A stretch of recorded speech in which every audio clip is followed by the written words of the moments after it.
बहुत से विदेशी मीडिया जो है वो भी कह रही है it's an anti Muslim law. ऐसा नहीं है।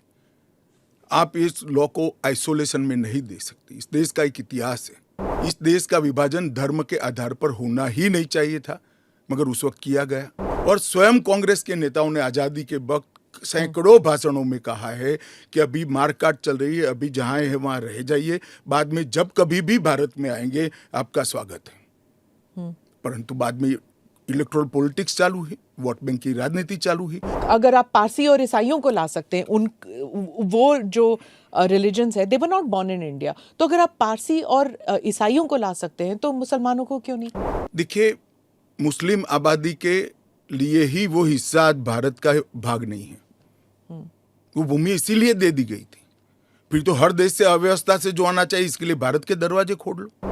मैं बाकी रिलीजन्स के बारे में बाद में आती हूँ, पहले मुसलमान समुदाय के बारे में बात करते हैं, क्योंकि चाहे ओवैसी साहब हों, चाहे ममता बनर्जी हों, और फिर बहुत से विदेशी मीडिया जो है वो भी कह रही है it's an anti Muslim law, because आप मुसलमानों को नहीं शामिल कर रहे हैं, तो वो क्राइटेरिया ही है कि मुसलमान नहीं होने चाहिए।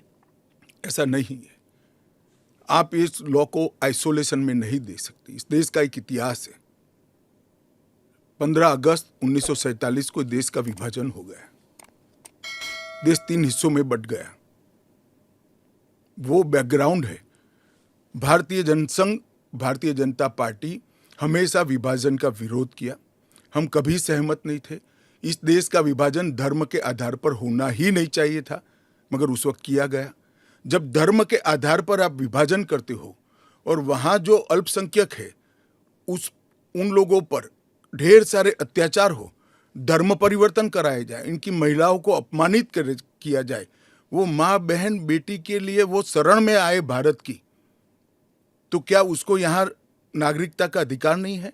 और स्वयं कांग्रेस के नेताओं ने आजादी के वक्त सैकड़ों भाषणों में कहा है कि अभी मारकाट चल रही है, अभी जहां है वहां रह जाइए, बाद में जब कभी भी भारत में आएंगे आपका स्वागत है। परंतु बाद में इलेक्टोरल पॉलिटिक्स चालू हुई, वोट बैंक की राजनीति चालू हुई। अपीसमेंट के कारण वो वादा कांग्रेस पार्टी ने कभी पूरा नहीं किया जो आज नरेंद्र मोदी पूरा कर रहे हैं। सर, जो बाकी समुदाय, बाकी जो रिलीजन्स हैं, चाहे हिंदूज हैं, जैन हैं, बुद्ध हैं, सिख हैं, उन सबको तो मैं मानती हूँ, ठीक है, देवर रिलीजन्स बॉर्न इन इंडिया, इसलिए पर पारसी और अगर आप पारसी और ईसाइयों को ला सकते हैं, उन वो जो रिलीजन्स है, they were not born in India, तो अगर आप पारसी और ईसाइयों को ला सकते हैं तो मुसलमानों को क्यों नहीं? देखिए, मुस्लिम आबादी के लिए ही वो हिस्सा आज भारत का भाग नहीं है। वो भूमि इसीलिए दे दी गई थी। फिर तो हर देश से अव्यवस्था से जो आना चाहिए, इसके लिए भारत के दरवाजे खोल लो। भारत कहां बचता है? अखंड भारत के जो लोग हिस्सा थे और जिन पर धार्मिक प्रताड़ना हुई है, उसको शरण देना मैं मानता हूं हमारी नैतिक जिम्मेदारी है और हमारी कॉन्स्टिट्यूशनल रिस्पॉन्सिबिलिटी। और स्मिता जी, आप आंकड़े की गहराई में जाइए। जब विभाजन हुआ तब पाकिस्तान में 23% हिंदू थे, हिंदू और सिख थे। आज 3.7% बच गए। कहाँ गए सारे?